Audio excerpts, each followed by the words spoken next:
షర్మిల గారు 2021 ఫిబ్రవరి 9 రోజు మా తెలంగాణలోకి వచ్చి వైఎస్ఆర్ కుటుంబానికి అభిమానులు ఉన్న మా అందరితో ఒక ఆత్మీయ సమావేశాలు పెట్టి ఈ తెలంగాణలో రాజ్యం కోసం మీ అందరికీ నేను అండగా ఉంటా, మీ అందరికి తోడుగా ఉంటా అని చెప్పి ప్రతి ఒక్కరిని మమ్మల్ని అందరినీ నమ్మించి ఆమె పార్టీ పెట్టి పార్టీలో మా కోఆర్డినేటర్ పదవి ఇచ్చి ఇంటింటికి వైఎస్ఆర్ తెలంగాణ పార్టీని చెప్పించి జెండా కార్యక్రమాలు చేయించి మండల నియోజకవర్గాలు కంపెనీలు వేయించి ప్రతి పాదయాత్రకు మమ్మల్ని తీసుకెళ్లి మాత్రం డబ్బులు ఖర్చు పెట్టించి అన్ని చేసి ఈ రోజు మాకు ఎవరికి తెలియకుండా తీసుకెళ్లి కాంగ్రెస్ వాళ్ళు విలీనం చేసింది. విలీనం చేసినట్టు మీకు తెలియదా? ఎవరికి తెలియదు, ఎవరికి కూడా ఆ మాట చెప్పలేదు. మేము పోయి ఇట్లా విలీనం చేస్తున్నాను వార్తలు వస్తే మేము ఇంటి దగ్గరికి వెళ్తే మమ్మల్ని ఇంటికి కూడా తెలంగాణ పాదయాత్ర చేసి చాలా రోజులు అవుతుంది కదా, ఇప్పుడు ఎందుకు వచ్చారు?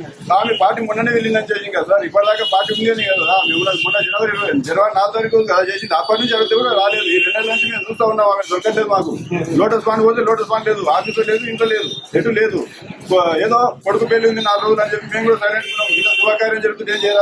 పట్టుకున్నారా? దొరికారా? మాకు దొరికేంత వరకు వదిలిపెట్టే ప్రసక్తే లేదు సార్. ఏడైనా అనంతపురమైన పోతాం, చిత్తూరు పోతాం, ఏడైనా పోయి ఆమె నిలదీస్తాం. చివరిగా మీరు కోరుకునేది ఏంటి?